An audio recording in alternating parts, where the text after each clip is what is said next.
샬롬, 오늘의 말씀지기 박건희 간사입니다. 여러분, 지난 일주일 중에 가장 기억에 남는 일은 어떤 사건이었나요? 하나님과 데이트 시간이라고요? 역시 풍상 구독자 여러분 정말 멋지십니다. 오늘도 하나님과의 데이트 시간을 기억하여 말씀을 사모하는 자리에 나온 여러분을 축복합니다. 날마다 하나님을 기억하는 하루가 되길 소망하며 오늘의 풍상 큐티를 시작해볼까요? 신명기 8장은 7장에 이어 하나님께서 모세를 통해서 말씀하신 장입니다. 전반부인 1절부터 10절까지는 이스라엘이 차지할 아름다운 땅에 대해 말하고 있으며 후반부인 11절에서 20절은 하나님을 잊지 말라고 이야기하고 있습니다. 신명기에서 기억하는 것은 모세가 자주 강조하는 핵심 주제 중에 하나입니다. 기억하라는 단어는 오늘 본문에도 등장하는 가장 중요한 단어입니다. 과연 모세는 오늘 본문인 신명기 8장을 통해서 이스라엘 백성들이 무엇을 기억해야 한다고 하는지 살펴볼까요?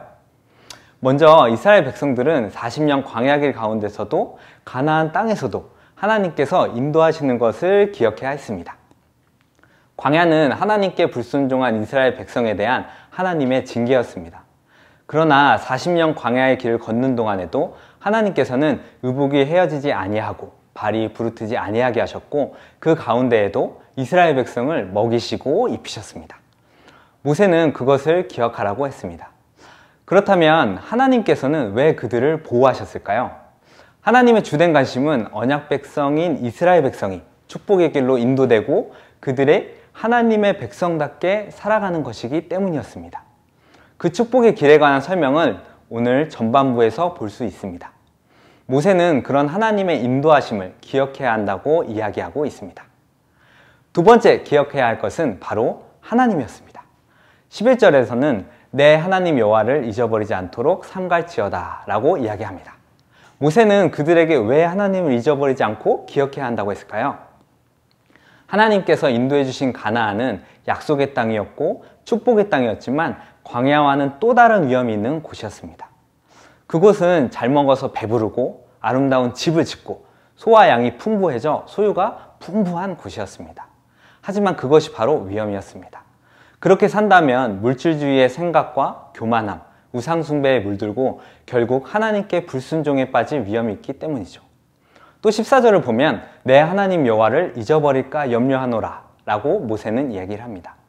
모세는 이스라엘 백성이 적과 꿀이 흐르는 가나안 땅에서 하나님의 인도하심과 축복은 잊은 채 스스로 자만에 빠져 교만할까 두려웠던 것입니다. 또한 모세는 하나님의 행하심을 기억해야 한다고 하며 너를 인도했고 너를 위했고 너를 먹이셨고 등 거듭 백성들에게 하나님의 말씀을 잘 지키고 그분을 잊지 말라고 강조합니다. 이렇게 거듭 강조한 후에 모세는 만약 이스라엘 백성이 하나님을 잊고 다른 신을 따르거나 섬긴다면 반드시 그들은 멸망할 것이라고 하며 8장이 마무리됩니다.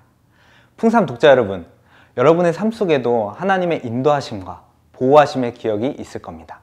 저 또한 정말 어려울 때 하나님의 인도하심을 경험한 적이 있습니다. 오늘 이 말씀을 통해서 여러분을 보호하시고 인도하시는 하나님을 하는 하루가 되면 어떨까요?